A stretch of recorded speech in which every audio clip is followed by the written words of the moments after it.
নমস্কার, আমি doctor Amrita Gupta, consultant gynaecologist and infertility specialist, Ishwariya fertility centre, Kolkata. আজকে আমরা বন্ধ্যাত্ব নিয়ে চর্চা করব। আমাদের মধ্যে এটা অনেক ভুল ধারণা যে বন্ধ্যাত্ব বেশিরভাগে মহিলাদের জন্য হয়। এটা যতটা মহিলাদের কারণে হয়, কিন্তু অলমোস্ট সিমিলার 50% কেসেস মেলদের জন্য হয় বা হাজবেন্ডের জন্য হয়।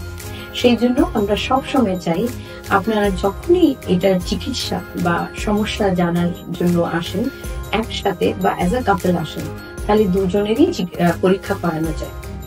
মেল ইনফার্টিলিটি দেখার জন্য আমরা শুক্রাণু পরীক্ষা বা সিমেন অ্যানালিসিস করি। সেটাতে শুক্রাণুর সংখ্যা, গতি, গঠন এইগুলো নিয়ে দেখা হয়। যদি এইগুলোর মধ্যে কোনো অভাব দেখি বা কোনো প্রবলেম দেখি, তাহলে আমরা সিমেন অ্যানালিসিসটাকে বলি abnormal। কিন্তু এটাতে ভয় পাওয়ার কিছু নেই, এখন সবকিছুর চিকিৎসা আছে। যদি সিমেন অ্যানালিসিসে শুক্রাণু কম পরিমাণে আছে বা নেই, তাতেও কিন্তু চিকিৎসা আছে।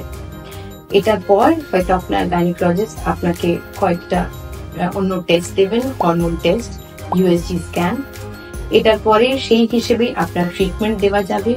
সেটা হরমোন ইনজেকশন হতে পারে বা দরকার পড়লে সার্জিক্যালি মাইক্রোটিসা করে আপনার স্ক্রোটাম থেকে বা টেস্টিস থেকে স্পার্ম নেওয়া যাবে।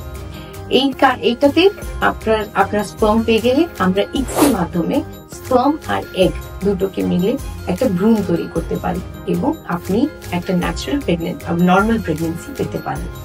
সেই জন্য এই সমস্যা হলেও ঘাবড়ানোর কিছু নেই, আপনি কিন্তু আপনার ট্রিটমেন্ট এবং কনসালটেশনের জন্য অবশ্যই আসুন। নমস্কার।